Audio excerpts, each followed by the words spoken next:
Oakland Mayor Libby Schaaf believes that so deeply that last year she warned illegal immigrants in her city, including several criminals, that an ICE raid was coming. She wanted to give them time to flee, and they did. As she later explained, she had no choice. All good people want more illegal immigrants in their cities. It is a continued perpetuation of a racist lie that immigrants are not valued members of our society. We in Oakland know better. We in Oakland have a community that welcomes and honors all people, no matter where they came from or how they got here.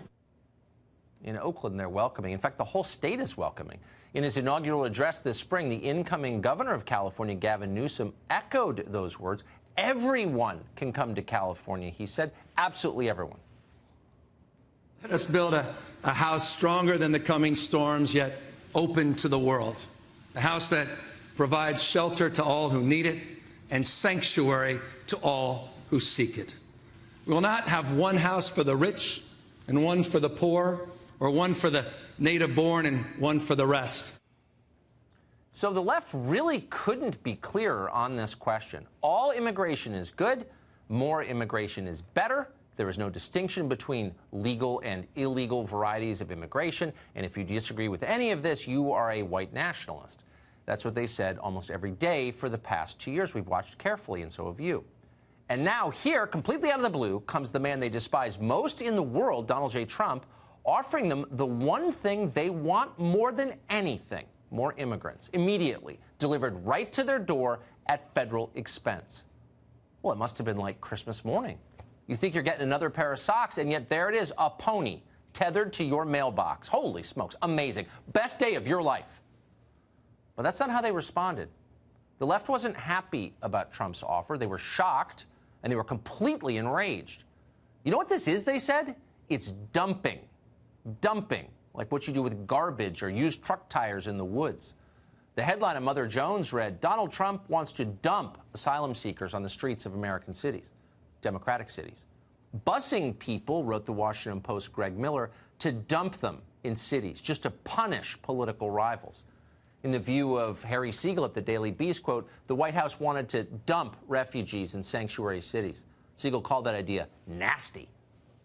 At the same time, almost simultaneously, as if in concert, in fact, both CNN and MSNBC ran headlines accusing the White House of wanting to dump immigrants into cities.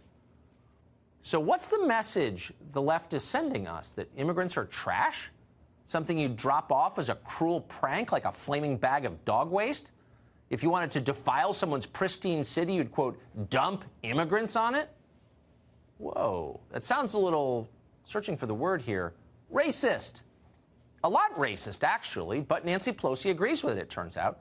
She lives in one of these cities that might be dumped on, so she immediately issued a statement decrying it. Quote, the extent of this administration's cynicism and cruelty cannot be overstated.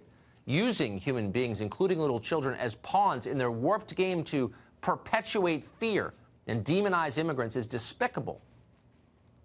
But wait a second, this is getting really confusing. It doesn't seem to make sense. How can the presence of immigrants, quote, perpetuate fear? Immigrants aren't dangerous. They've told us that 1,000 times. They're safer than you are. They're amazing, much more amazing than you are. Pelosi says that a lot. So why is it bad that Trump wants to send more immigrants to San Francisco? San Francisco is a sanctuary city. It subverted federal law in the hope that more illegal immigrants would come there. And now they may be coming. But San Francisco is upset. Well, say the news anchors, Trump's plan is illegal. You can't just send migrants to American cities, they're telling us. There's a process. Really? Did the people of Lewiston, Maine go through that process when an entire population of Somalis was moved from a refugee camp in Kenya to their already beleaguered city? Nope, no process. Nobody asked them. The government just did it. The same thing happened to Hazleton, Pennsylvania, and countless other places across this country. That's how it works. That's how it always works. But when you try to do the same thing to the city where Nancy Pelosi lives, it's supposedly, quote, illegal. This is getting confusing, so let's make it easier for everyone. Here's a list of neighborhoods that could use some immediate refugee resettlement. These are affluent places. They're politically liberal, as most affluent places are. As a matter of policy and conviction, they love impoverished immigrants from abroad. They just don't really have any yet. So let's change that. First in line would be Beacon Hill in Boston. That neighborhood has a median income of over $120,000 a year. For perspective, that's more than double the national average. It is strikingly not very diverse, so it would be, of course, greatly strengthened by thousands of migrants. As John Kerry, who lives in Beacon Hill, warned us 2 years ago, quote, fear of the outsider, fear of someone who isn't you, fear of someone who doesn't look like you, is an attack on America itself. Whoa, that's heavy. Let's stop that attack. And let's do it by sending, I don't know, half of the most recent migrant caravan to John Kerry's zip code. He will be thrilled. He'll have to be thrilled. Next, we'll head to the Upper East Side of New York. Former Mayor Michael Bloomberg still lives there. He loves poor immigrants. Unfortunately for him, virtually none of them actually live in his neighborhood. In a city where kids speak close to 200 different languages in the New York City public schools, Michael Bloomberg's zip code is shockingly lacking in diversity. Let's change that, shall we? And while we're at it, let's integrate that city's two most famous private schools, Collegiate and Spence, one for boys, one for girls. Both of those schools are famously and rigorously progressive. They know that diversity is our strength. But how many newly arrived Guatemalan immigrants have they enrolled this year? Not enough. Let's see if we can get that number to over 50% by September. Eisenhower did something very similar at Central High School in Little Rock in 1956. Let's see if Trump can do it with Collegiate and Spence. Finally, we'll go to the Kalorama neighborhood right here in Washington. Barack Obama lives there. As he once put it, quote, we're a nation of immigrants. It has always given America a big advantage over other nations. Now, that may be true, and yet there are virtually no poor immigrants in Kalorama where he lives. What do you say we import a few thousand from the border tomorrow and drop them in? How could Obama say no? But of course he would say no. He'd be livid. He would stop it. Nobody hates diversity more than rich liberals, the very people pushing it. Let's hope immigrants are watching all of this on TV and drawing their own conclusions. The left can say endlessly that they love you, but if they don't want you in their neighborhood, if they don't want you going to school with their kids, they're lying. Some stories you may have missed. Now, first, we hit immigration. Now, the left has a very interesting way of approaching this issue.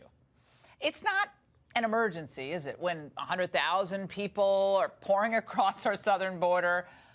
But when it's reported that President Trump is considering busing illegal immigrant detainees to sanctuary cities, well, the Democrats totally freak out. The president upped the ante today.